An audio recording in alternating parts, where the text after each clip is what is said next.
సాధు త్రినాథ్ దాస్ గారు, వారు హెచ్పి అధ్యక్షులు, అలాగే అనేక సాంప్రదాయానికి సంబంధించినటువంటి వారు. వారికి ఒక ఆశ్రమం ఉన్నది. వారికి చాలా ఆరోగ్య సమస్యలు ఉన్నాయి. అయినా కూడా వారు ఇంత దూరం నుంచి నిన్న ట్రావెల్ చేసుకుంటూ వచ్చి నన్ను చూడడానికి వచ్చారు. వారు మాట్లాడతారు. వారు మా సంస్థకు అధ్యక్షులు. గురు బ్రహ్మ మహిమ అలేక పరబ్రహ్మ భయపదే శరణం. ఇప్పుడు సోషల్ మీడియాలు కానీ యూట్యూబ్లో కానీ ఈ రకరకాల ప్రచారాలు, ఈ రకరకాల రమణమూర్తి గారి మీద జరుగుతున్న ఇవన్నీ నేను చూసి చాలా బాధపడుతున్నాను. ఎందుకు బాధపడుతున్నానంటే, మా సంప్రదాయాలు కానీ మా గురువు గారు కానీ మాకు నిరూపించిన కొన్ని విద్యలు ఉన్నాయి. ఆ స్థిత ప్రజ్ఞ ఎలా ఉంటారు అని మేము చదువున్నాము. అది మా సంస్థలు కూడా దానికోసము అభ్యాసాలు చేస్తారు, ధ్యానం, జపం ఇవన్నీ. ఒక మనిషికి కొట్టినప్పుడు ఆ వ్యక్తి ఎలాగా మామూలుగా ఎలాగా ఉండిపోతారు. అలాగా నేను దానికి ఆశ్చర్య ఇప్పుడు వచ్చి ఎలా అండి ఇలా మీరు ఎలాగా ఉండిపోయారు, ఏమి దానికి ప్రతీకారమే లేదు, పోనీ ఆపడానికి కూడా ప్రయత్నం చేయలేదు అని ఆ స్థిత ప్రజ్ఞ మహర్షి ఏమన్నారంటే, అది చిన్నది, మనం చంపేమని అంటున్నాను, ఎవరైనా చంపేస్తే మంచిది అంటున్నారు. దానికోసము నేను చచ్చిపోవాలని అనుకుంటున్నాను. అలాంటి ఈ మనిషికి కుట్టాలని ఎలాగ అనిపించింది. పోనీ అంత అర్థం చేసి, మీకు అంత జ్ఞానం లేదు, అంత అర్థం చేసుకోలేడు మీరు. పోనీ ఆ వయసు దానికి చూసి కూడా మీరు కొంచెం సిగ్గుపడాలా, లేకపోతే దానికి మర్యాద ఇవ్వాలి కదా. మీ తండ్రి లాంటి వాడు అది చెప్తే నీరు వచ్చేస్తుంది. అలాంటి సంఘటనను మీరు చేశారు. పోనీ ఆయనకి ఏం బాధ ఉందా, ఆయనకేం పోయిందా? ఆయన విదేహుడు, అంటే ఈ శరీరము ఆయనకి లేదు, ఆయన ఎక్కడో ఉంటాడు. సాక్షి ద్రష్ట కేవల నిర్గుణశ్చ అని ఉంది. అది మీరు చదవరు, అర్థం చేసుకోరు. ఆ మనిషి శరీరంలో ఆత్మ ఇంకో చోట్ల ఉంటాయి. ఈ ద్రష్ట రూపంలో ఈయన చేస్తుంటారు. ఈ ప్రకృతి చేస్తున్న పనికి ఆ శరీరానికి ఆయనకి సంబంధము లేదు. లేకపోతే మనకి ఒక చీమ కానీ ఒక దోమ కానీ కొడితే మన ప్రమేయం లేకుండా మన చెయ్యి వెళ్ళి అక్కడికి ఆపేస్తుంది కదా. కొట్టినప్పుడు ప్రయత్నం లేకపోతే లేచి దాన్ని కాపాడాలని కూడా ప్రయత్నం చేయలేదు. ఇలా ఉండిపోతారు. అష్టావక్ర మహర్షికి, అష్టావక్ర మునికి ఎవరో ఇది చేస్తే శ్రాపం ఇచ్చేశారు.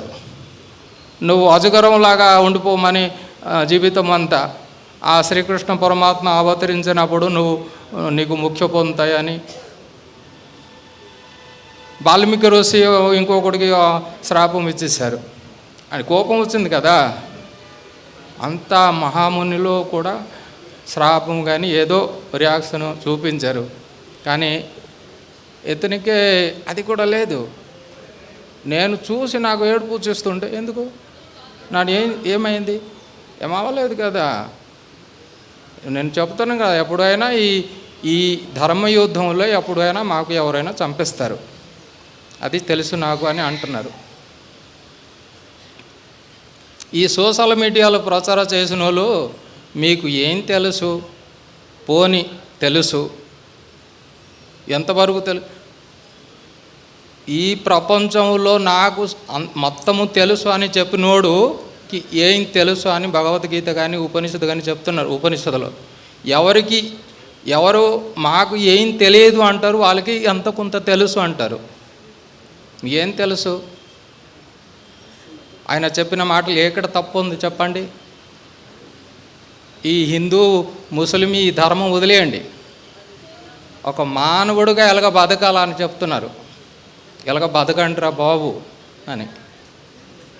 ఆయన ఏమి కోటీశ్వరులు అయిపోవాలని ఆయనకు కోరికలు ఏమి లేవు. ఒకసారి నేనే బాధపడుతుంటే ఒక వీడియో మాకు పంపించారు. ఏదో సమస్యలో ఏదో మా సంస్థ కానీ ఆశ్రమం కానీ కూడా ఒక సమస్యలో బాధపడుతుంటే ఒక వీడియో పంపించారు నాకు స్పెషల్గా. ఇది చూడండి, ఇది చూశాను.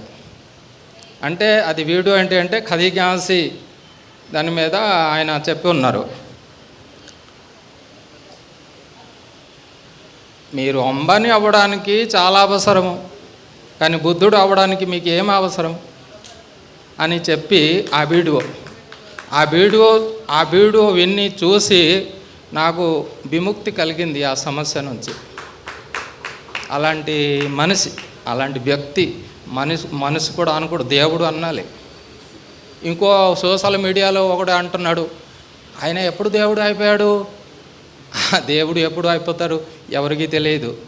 నువ్వు కూడా దేవుడే, నువ్వు తెలియదు. అది నువ్వు దేవుడు అని ఎప్పుడు తెలుస్తుందో అప్పుడు ఎవరికి నువ్వు పరామర్శ అంటే ద్వేషించవు, ఎవరి మీద మీకు హింస ఇవి అన్నీ రావు. నువ్వు తెలుసుకో. అవసరమైతే ఈయన దగ్గర శిష్యత్వ గ్రహణ చెయ్యి, ఆయన పాదానుసరణ చెయ్యి. మూర్ఖులరా, ఆ భగవంతుడు, ఆ అలేఖ స్వామి, ఆ పరమేశ్వరుడు, ఆ శ్రీరామచంద్రుడు మీరు అంటున్నారు కదా, ఆ ఆత్మరాముడికి మేము కూడా పూజిస్తాను. మీరు చెప్పిన రాముడు కాదు, మేము చెప్పిన రాముడు వేరు. మీలో మాలో అందరిలో ఉన్నారు. ఆ భగవంతుడు మీకు సద్బుద్ధి సద్జ్ఞానం ఇవ్వాలి, మీరు మనుషుల్లాగా బతకాలి, మనుషుల్లాగా మారాలి. ఇదే మా కోరిక. అలేఖ స్వామి దగ్గర ఇదే ప్రార్థన చేస్తున్నాము, మీకు ఆ సద్బుద్ధి సద్జ్ఞానం రావాలి. అలేఖ పరబ్రహ్మ భయపది శరణం.